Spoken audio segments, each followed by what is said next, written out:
लोकशाहीचा बुलंद आवाज, रिपब्लिकन वार्ता महाराष्ट्र। शिवाजी वाडीमध्ये व्हाईटनर नशेखोरांचा उच्छाद, घरात घुसून महिलांना आणि पालिकेला त्रास, नागरिक संतप्त, आरोपींवर कठोर कारवाईची मागणी, अन्यथा जनआंदोलनाचा इशारा। बातमी नाशिक येथून। नाशिक येथील शिवाजीवाडी परिसरात व्हाईटनर नशा करणाऱ्या अल्पवयीन मुलांचा त्रास वाढला असून संध्याकाळच्या सुमारास अंदाजे 12 ते 13 वर्षांच्या विधिसंघर्षित बालकाने एका घरात घुसून कुटुंबातील महिलांबरोबर अश्लील चाळे केल्याची घटना उघड झाली। या प्रकारानंतर नागरिकांनी तात्काळ मुंबई नाका पोलीस स्टेशनला कळवले। पोलिसांनी धाव घेऊन नशेत असलेल्या 2 ते 3 युवकांना ताब्यात घेतले। दरम्यान या घरातील 3 वर्षीय बालिकेलाही छेडछाडीचा त्रास झाल्याचे लक्षात येताच परिसरातील नागरिक मोठ्या संख्येने पोलीस स्टेशनमध्ये जमा झाले। आरोपीवर कठोर कारवाई करून तात्काळ शिक्षा करावी, अन्यथा जनआंदोलन छेडण्यात येईल असा इशारा शिवाजीवाडीतील सामाजिक कार्यकर्त्या स्वागता रमेश उपासनी यांनी प्रसारमाध्यमांशी बोलताना दिला। काय विषय आहे? आज संध्याकाळच्या सुमारास साधारणतः 4:30 ते 5 वाजेच्या सुमारास एक छोटी मुलगी आहे 3 वर्षाची आणि तिची आई घरामध्ये असताना हा जो काही अज्ञात इसम आहे याचं वय साधारणतः 13 ते 14 वर्ष आहे। हा व्हाईटनर प्यायलेला होता, नशा केलेला होता आणि तो अचानक घरामध्ये आला आणि घरात बसून तर डायरेक्ट तिच्या अंगावरती हात घातला। हात घालून तिने जेव्हा त्या छोट्या मुलीच्या अंगावरती पडला तर ही घाबरली तिची आई आणि ती तिथं गेल्यानंतर तिचं तोंड दाबलं आणि तिला सांगितलं की तू तुझी साडी काढ। अशा वेळेला तिने त्याचा तोंड धरलं आणि त्याला मारलं। त्या मुलीच्या अंगावरून त्या पोराला बाजूला केलं। त्याने जसं बघितलं का आजूबाजूचे गोळा व्हायला लागलेत तसा तो इमिजिएट उठला आणि पळत सुटला।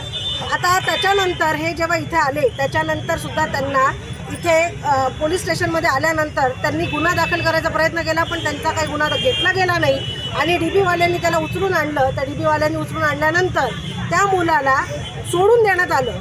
तर मला असं विचारायचं आहे की आत्ताशी 3 वर्षाच्या मुलीवरती, ज्ञाना बाळाच्या 3 वर्षाच्या या मुलीवरती कालच 24 तास अजून झालेले नाही आहेत। 24 तासाच्या आत बलात्काराची केस पडलेली आणि त्याच्यानंतर सुद्धा आज अशा जर काही गोष्टी घडत आहेत, आमच्या मुली बाळा ज्या महिला आहेत या सुरक्षित आहेत का? आणि दुसरी गोष्ट महत्त्वाची ही आहे की या जर मुलीच्या आईने आणि मुलीच्या वडिलांनी येऊन पोलीस स्टेशनला येऊन जर सांगितलेलं होतं की बाबा असं झालेलं आहे, तर माझी आस्थापनावरती मला माझ्या कायद्या सुव्यवस्थेवरती प्रचंड विश्वास आहे, पण तुम्ही त्यांची केस घ्यायला पाहिजे होती। त्याच्यासाठी आमच्यासारख्या व्यक्तींना येऊन तडजोड करायची गरज का? मला हा प्रश्न आहे। मी एक सर्वसामान्य सगळ्या जेवढे पण सर्वसामान्य नागरिक आहे, जर आमच्यासारख्यानं येऊनच कायदेशीर गुन्हा दाखल करण्याची हे असेल तर मग सर्वसामान्यांनी कुठं जायचं? हा खूप मोठा प्रश्न आहे। सगळ्यात मोठा प्रश्न म्हणजे की कायद्याचा बालेकिल्ला, जर हा कायद्याचा बालेकिल्ला आहे, नाशिक जिल्हा जर हा कायद्याचा बालेकिल्ला आहे, तर माझी तुम्हाला सगळ्यांना हात जोडून विनंती आहे का हा जो किल्ला तुम्ही बालेकिल्ला बनवलेला आहे कायद्याचा, तर तुम्ही कायद्यानुसार आज या सगळ्या गोष्टी करा।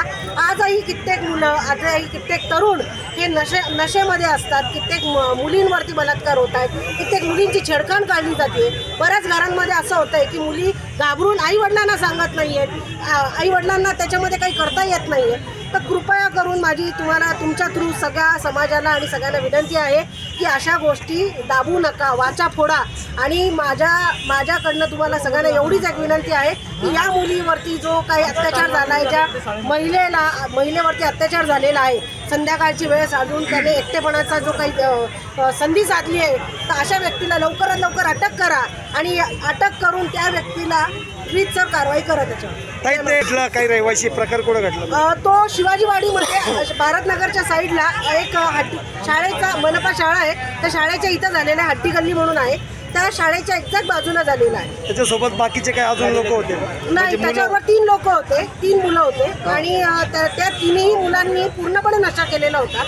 नशीब हे चांगलं की आपल्याला त्या मुलीला त्याच्याकडनं बचावता आलं, नाहीतर काल जी केस झाली तशी परत एकदा झाली असती।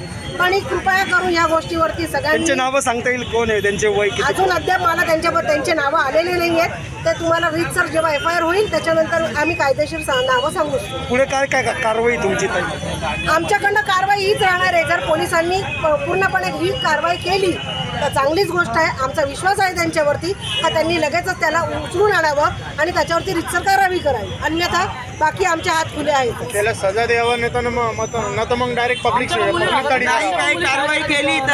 रिपब्लिकन वार्तासाठी विशेष प्रतिनिधी अनिल केदारे, Nashik. Subscribe now and press the bell icon. Never miss an update.